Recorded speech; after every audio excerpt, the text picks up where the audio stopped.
Alright, hey everyone, Noah Walker here, again with my video series Accumulated Knowledge for Team Cardhoarder. We just played some matches against my good friend Kevin King on Lands, and even though I think that Lands is probably, my worst matchup, if I had to pick a deck to not play against, it would be Lands. I hate that matchup. Their cards line up super well. The matches ended up pretty great for us. We won them all. Which generally doesn't happen. I've beaten lands. I think I've actually beaten lands more than I've lost to it in tournaments, but that's mostly because of my opponent's unfamiliarity with their deck and how familiar I am with their deck. So like I can usually get there against less experienced lands players, but and I've even beaten some really good lands players. But the matchup is just really tough. Their cards line up super well. We have a lot of dead cards in the main deck. The counter spells aren't particularly great. The removal spells also aren't great. Cabal Therapy is not great. So it's just a bunch of cards that don't line up particularly well, especially against a 2020 and recurring wastelands. So, but I think that what went well in the matches was aside from Kevin making some some errors as to being not so familiar with Modo. Is that we just drew really, really well. I don't want to just blame, like, oh, I got super lucky. But I think that I just was super fortunate. There was one game where, like, I kept, like, it wasn't a horrible 7, but it was not, it wasn't insane. And, like, my first draw was Surgical Extraction, and he played a turn on Loam. So then we were just super far ahead. I drew Click a lot in the matches, and that's probably one of the best cards against lands, because generally they only have, like, one good card in their hand. It's like they have a Punishing Fire, or they have a Loam, and they have a bunch of lands.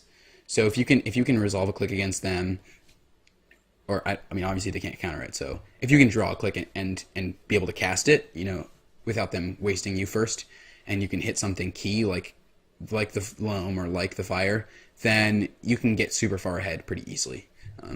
Initially going into the matchup, I wasn't sure exactly how I felt about Gurmag Gangler, just because you can't play it that early all the time. And they can generally wasteland you off of black sources and kill your Deathrite Shaman and stuff. But I think that Gurmag is actually one of the better cards in the deck against lands, just because their only real answer to it is Maze of Ith. So if you can get down a Gurmag, then they're pretty helpless. A lot of the times that their plan is just to kill all your guys with Punishing Fire and then bring it back and just keep killing all your guys.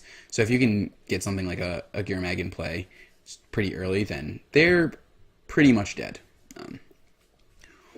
Another one of the cards that ended up super, I wouldn't say overperforming, because I expected it to be pretty good, was the Sulfuric Vortex. I think I played it.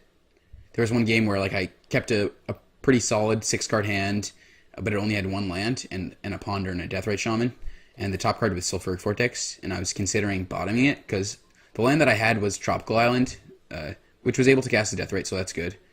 But there was no second land to be able to cast the Vortex early, so it was like kind of risky. But I think it's one of the more powerful cards against lands. So ended up keeping it on top. Drew a fetch land like a turn or a couple turns later, and it was perfect. Was able to cast the Vortex. Ticked him down for 2 enough times where we just killed him. And it also made him bring in some Crows and Grips for the future matches, which, I mean, they kind of have to bring in some number anyways because it's really good against Pithing Needle. But once you have Pithing Needle and Vortex, and they have to bring in a card like Crows and Grip, which is really bad against all the creatures, their deck starts getting a little bit more clunky.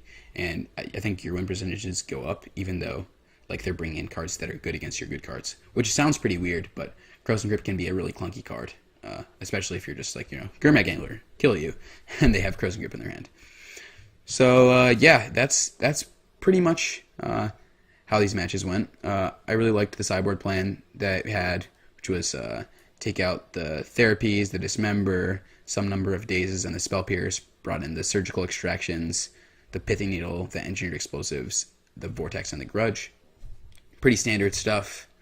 But yeah, had a lot of fun playing against lands, even though it's like, like, come on, kill me, like, freaking have to play against lands again. They just kill all my lands and stuff. But it was they were pretty good matches.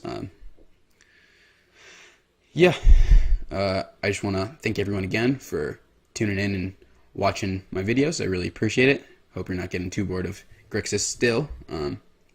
Think that next week I might switch it up, play a different deck in Legacy, start to get to know the format a little bit better. Grixis is basically the only deck I've really played in tournaments, at least within the past 2 years or so. So it's gonna be a nice change of pace to start jamming with a different legacy deck. So yeah, thanks again for watching. I'll see you guys next time.